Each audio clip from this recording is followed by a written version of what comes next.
बिस्मिल्लाहिर्रहमानिर्रहीम। आदाब नाज़रीन। पुलवामा हमले के बाद हिंदुस्तान भर में गम और गुस्से की लहर बरकरार है।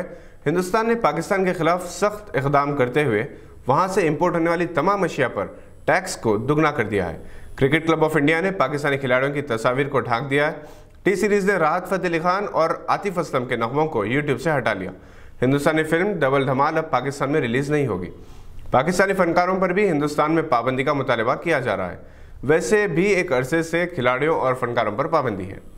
क्रिकेट क्लब ऑफ इंडिया ने यहां तक कहा कि वर्ल्ड कप में हिंदुस्तान को पाकिस्तान के साथ मैच नहीं खेलना चाहिए। मुख्तलिफ जमातें और मीडिया पाकिस्तान के खिलाफ कार्रवाई और सर्जिकल स्ट्राइक का मुतालबा कर रही हैं। इस दौरान सिक्योरिटी फोर्सेस ने दो खतरनाक इंतहा पसंदों गाजी रशीद और कामरान को एनकाउंटर में हलाक कर दिया।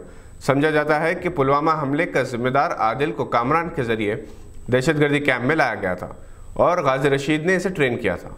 4 हिंदुस्तानी जवान भी शहीद हुए।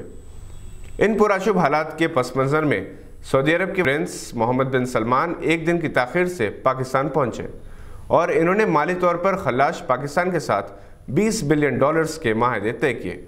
इससे लड़खड़ाते पाकिस्तान को अपने पैरों पर दोबारा खड़े होने का मौका मिलेगा।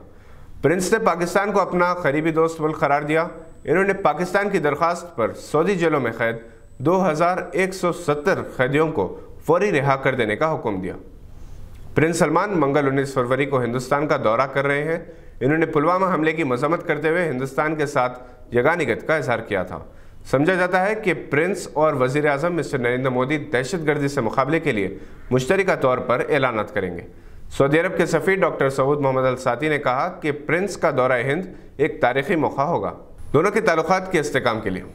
यहाँ ये बात काबिल ज़िक्र है कि हर साल हिंदुस्तान से 1,75,000 आज़मीन फ़रीज़ हज की सआदत हासिल करते हैं। प्राइवेट टूर ऑपरेटर्स ने सऊदी प्रिंस और वज़ीर आज़म मिस्टर नरेंद्र मोदी से अपील की है कि वो आज़मीन हज उम्रा के लिए नए क़वानीन को नरम करें और एक से ज़ायद मरतबा हज या उम्रा अदा करने वालों के लिए जो 2000 रियाल की पेनल्टी मुकर्रर की गई है इसे ख़त्म कर दिया जाए। दूसरी तरफ मुख्तलिफ NRIs तंजीमें पुरउम्मीद हैं कि सऊदीज़ेशन के लिए हिंदुस्तानी तारिक वतन की बड़ी तादाद वापस हो रही है। इस सिलसिले में भी हमदर्दाना इक़दाम किया जाएगा। ये थी आज की एक अहम खबर पर नज़र। देखते रहिए गवाह।